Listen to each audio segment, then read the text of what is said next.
Good day everyone, I am Michelle Joy Painaga and this is our video presentation for the application of Kant's categorical imperative to an ethical dilemma. The case of the compromised witness. The case of the compromised witness. Introduction. Imagine a bustling marketplace in Manila. A violent robbery has taken place, leaving several injured and witnesses shaken. Among them is Rick, a young street vendor who saw the entire event. She possesses crucial information that could lead to the arrest of the perpetrator. However, Rick is terrified. The robbers, known for their ruthlessness, have threatened her and her family if she cooperates with the authorities. Background.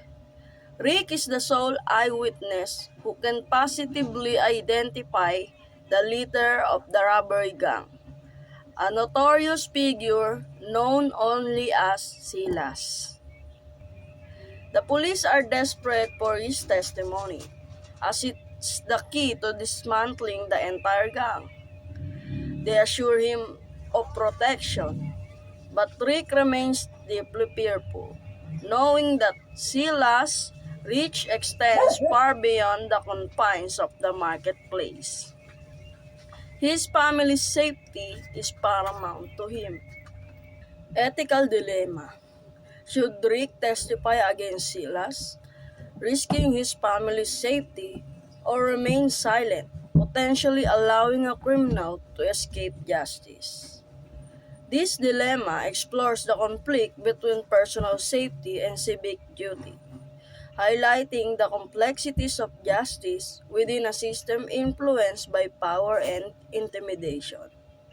The scenario is designed to be analyzed through the lens of Kant's categorical imperative, exploring the universalizability of actions, respect for persons, and the concept of autonomy in the face of fear and coercion.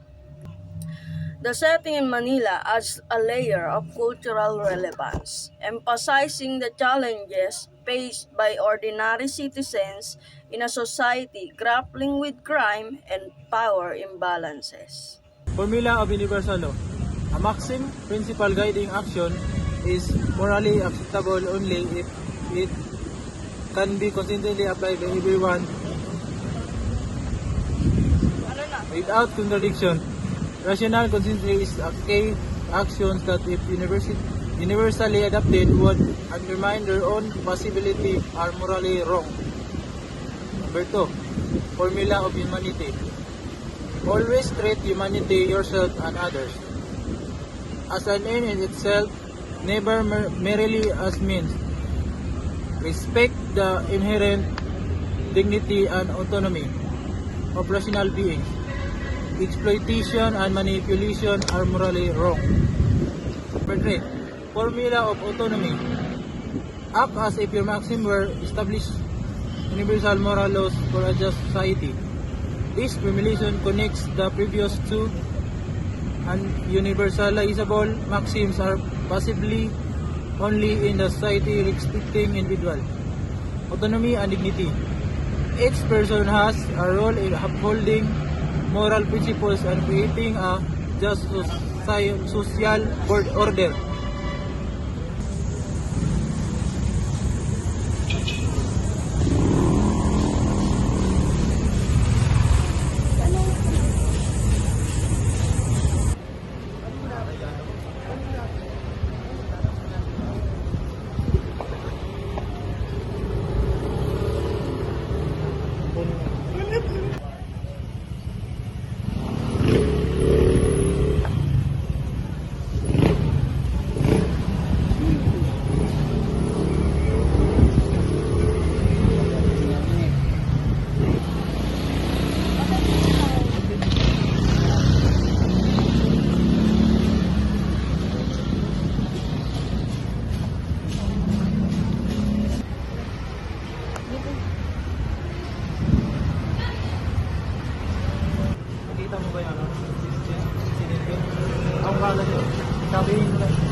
nangyayari.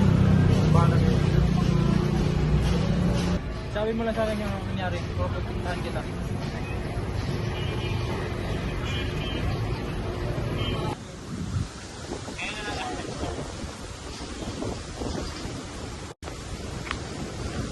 Rick, wala akong ginawa sa pagkain mo.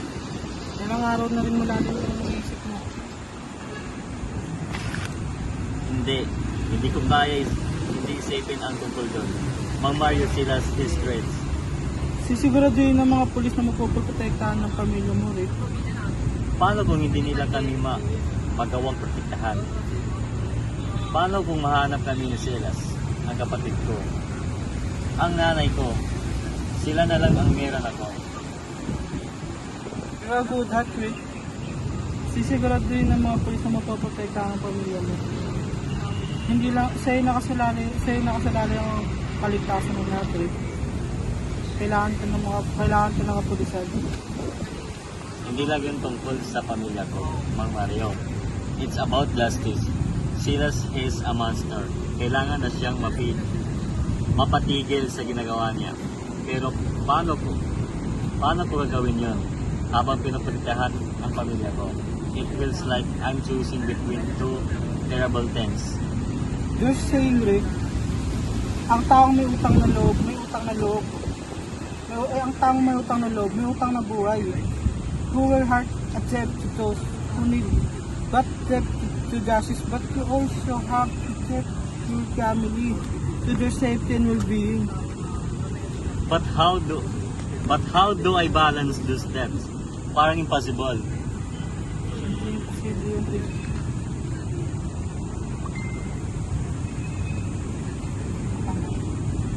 Huwag kang pahit. Yan ang tanong, di ba? Ang tanong na ikaw lang ang makakasagot.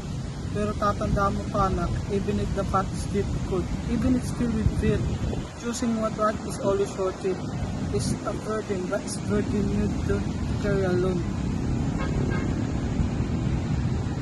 Kaya mo yan, Rick. Bali ito ay padagdag.